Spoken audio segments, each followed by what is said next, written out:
1950, American scientists were perfecting color television, tranquilizers, and Xerox copying machines. Amateur inventors all over the world were creating gadgets galore to make our lives easier and more fun.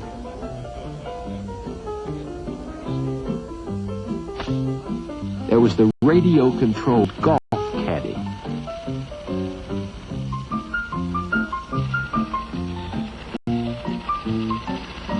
And the robot lawnmower to make our suburban life even more mobile. One ingenious angler built a flying boat as a way around or over traffic jams on rivers and lakes. And a company in Ohio considered marketing an inflatable plane that could fold up and fit in the trunk of a car.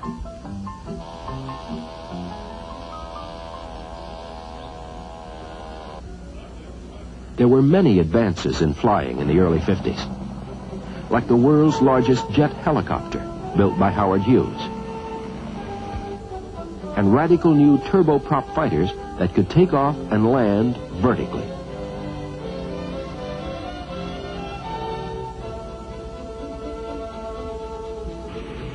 By mid-decade, Boeing was testing our first jetliner, the 707.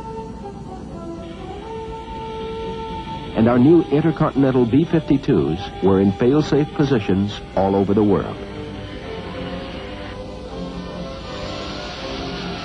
In 1957, Major John Glenn flew a Navy Crusader coast to coast in 3 hours and 23 minutes, reaching speeds of better than 1,000 miles an hour.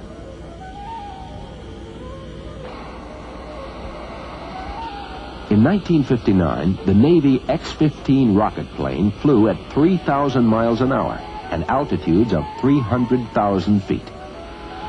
The X-15 was designed to carry our first astronauts into space, and at the end of the decade, test pilots were practicing moon landings on the desert.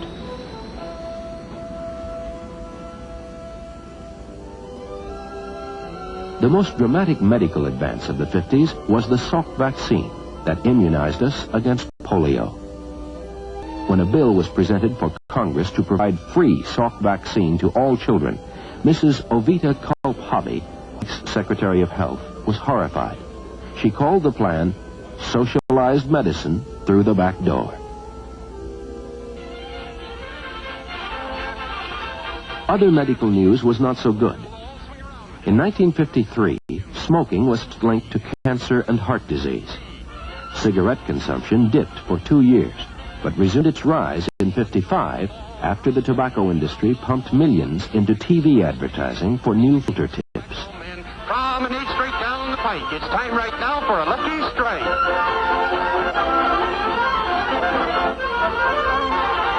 Yes, for smoking that you're bound to like, you just can't beat a lucky strike.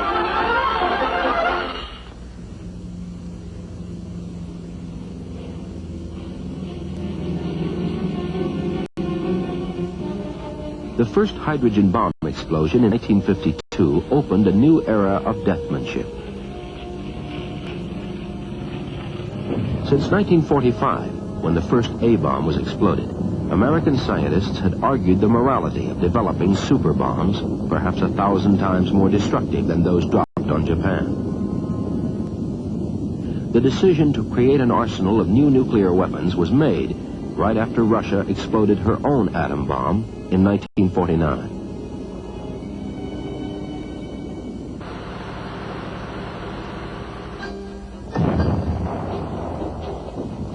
High on the Pentagon shopping list was the atomic cannon, an awesome piece of hardware that was semi-retired when ground-to-ground missiles became operational at the end of the decade.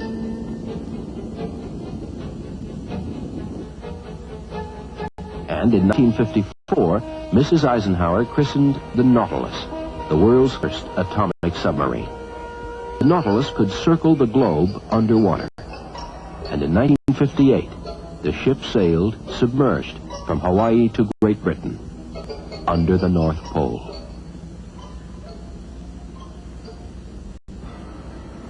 Not all atomic research of the 50s was military.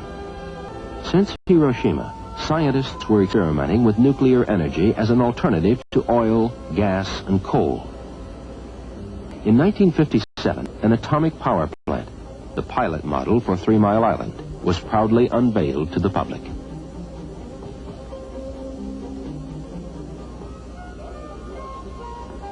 Other visionaries were not so certain that the public would ever accept nuclear power.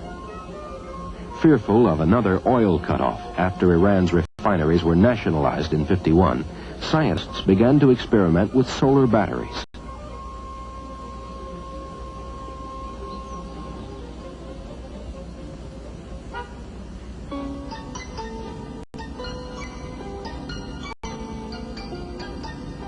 On October 4th, 1957, Soviet scientists shocked the world by orbiting a Sputnik around the Earth.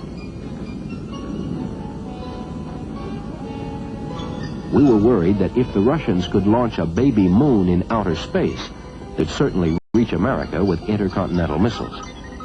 President Eisenhower assured us there was no missile gap.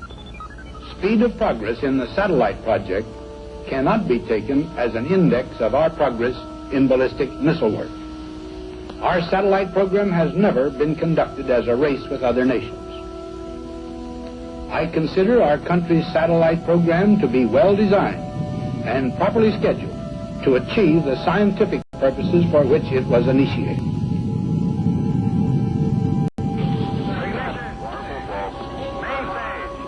In 1958, America finally launched a 30-pound satellite into orbit. And as the decade ended, Russia and the U.S.